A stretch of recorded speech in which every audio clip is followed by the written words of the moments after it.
Hi guys, in this module we talked a lot about how computers, internet, and technologies have just completely transformed the way people process information, especially how we write and how we read and how we think. So right now I am hoping that this very useful app that I am introducing to you guys can kind of relieve some of our stress because I personally have felt frustrated at times to deal with massive amount of information online. When doing research or just writing paper or reading, I just feel so tired because I cannot really focus and cannot really organize everything quickly and easily and just neatly. So I've discovered this plugin app called Diigo. I don't know how to pronounce it really, but I've used it for a little bit now, and it has really changed the way I do things online. So I hope that this app will also help you and everybody to be more literate, since right now we need to do this to be literate. And yeah, so basically this app is very simple, and this is the home page. If you go to Diigo.com, you can set up an account for free, and then you will be taken to this page. And before that, you'll be given a little notification to install a plugin app called Diigo. And after you finish all of that, which is really simple, you will see the little icon right here. So this will be mainly what we use for highlighting, adding annotation, no sticky notes, blah blah blah. So how this works, this page is basically like a central location of all the information that you will filter and process. And let's just go to this web page and um, and okay, so for example, I'm reading. Oh, all right, something very important that I need to write down. Traditionally, we would use a highlighter and do our highlighting, and maybe if you're like me, I write on my books. Maybe it's a bad habit, I don't know. I write outside of my book, and I find that really frustrating sometimes because when I go back to the book, I have to go page by page to find what I highlighted, and I have to read my horrible handwriting, and yeah, it's just, yeah, it works, but it's just not the best way to do it. And how this app helps me to organize my information is I just click on the icon, and I can do all of these, but let's first focus on annotate. So I click on this, a little bar will appear, and the first thing you can choose is to highlight, and let's try to do that. Let's just highlight this entire bullet point, and there we go. It's highlighted to blue, and we can change the color to whatever you want. Yeah, so we can also add a little bit of what we want to say about this paragraph.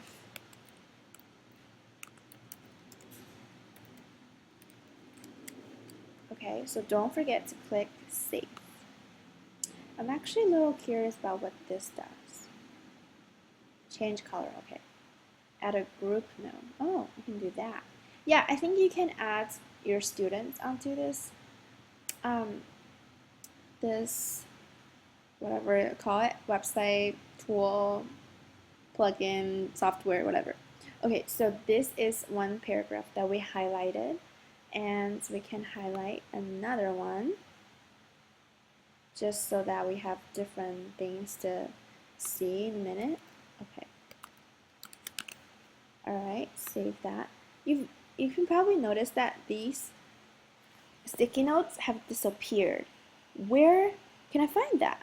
You can see after the paragraph, there's a little text box, and then if you move your mouse here, it will show what you said about it. Pretty cool.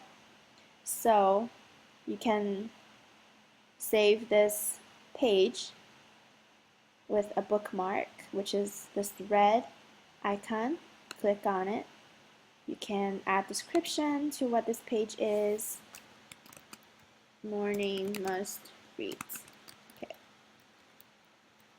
Excuse me for my horrible spelling. And we can add tags to it, so that we can probably help. It will probably help us locate. Oh my, politics.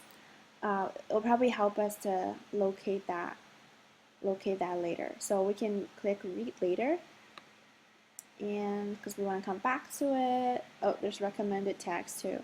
Read, stream, time. Okay, and add to a list. I haven't created any list yet, but you can obviously organize all of your pages that you save into a list. So let's just call this list politics. And so then that will be one list. And then in the future, if I find other interesting articles about politics, I can add to this list and I can share to a group. Oh, obviously you can create groups here. And if all of my students have an account, I could probably share with them description, useful websites about politics. Alright, I can choose what it is about. Government, politics, yep. We can view private. You can do public, so then you can send this link to whomever, and they will receive this and open a bunch of different websites that you save onto this list. But you could also, or maybe not the list, but maybe just this website, but whatever. You can also only do private, indicate whomever you want to send this to, and searchable, well, yeah, how to join, apply to join, invitation only, or open. Who can invite new members? You can choose whatever preferences you like and create my group. Group name already taken. Shoot. Alright, let's just add a bunch of number here. Alright. Okay, your group has been created. You can invite people, create newly, go to other groups that users on Diigo have created to see what they have, and save. Okay, so this website has been saved onto our library. So I'll show you where to find that later. But right here, I find this thing really helpful because it shows the list of highlights that we did just now. So right here, these are the things that we highlighted and the comments we made. You've noticed that onto this website, all of our highlights have disappeared. Where have they gone? So this is when you can go back to my library and refresh it to see these things have been transferred here. All of this information you can find in this centralized location. And if you want to go back, there's two highlights. If you want to go back to this article, simply click on this link and it will take you to the website. That was what we read.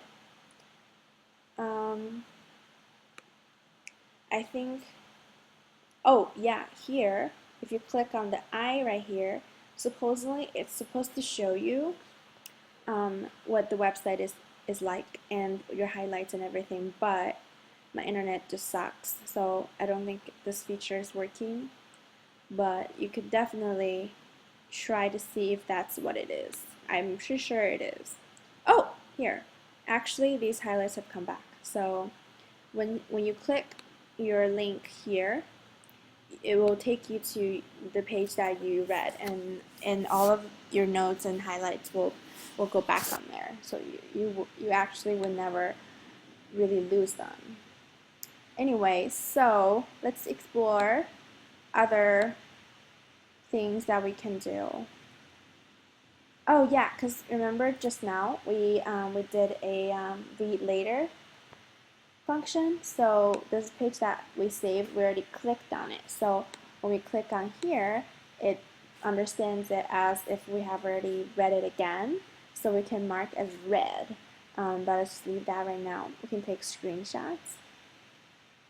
Say if this image right here is so cool and useful that we probably use that for our research, and we do a screenshot and save it, tag as standalone item, and we can also do all these things, add to a list, politics, and save that. And onto my library, if we refresh it, we will most likely see that image. Sometimes it takes 2 minutes to get that information here, but we can just wait patiently until this information is transferred here. Oh yeah, see, this image is here. So if you click on this, it will probably just show you this image, but how useful is that? All of your notes and all of your highlights and all of the website that you read are in one centralized location. This was like my dream for so long, and I didn't know that when I was in college. It would have been different. So yeah, I think this tool. Well, I mean, there are definitely other things you can you can like you can explore here. I think these might be share this page, share with people that you know on different social media platforms, and search in Diigo. Just oh yeah, search whatever you have highlighted, tagged, or saved. So this is really helpful, because sometimes after a while you don't remember like what you searched or read or which page it was that you were on, and I think this would be pretty awesome to have. And yeah, I think this might also take you to the library. Yep. So then you can see what you have here.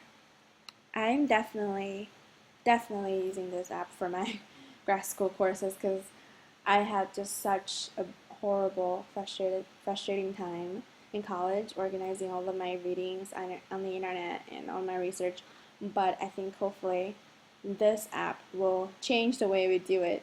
And yeah, I think it's pretty easy to operate. Students that are even in elementary school can do it. I think maybe a little upper level grades, like maybe 5th, 6th, and up. So yeah, hopefully you have enjoyed learning about this app and enjoy using it. Bye bye.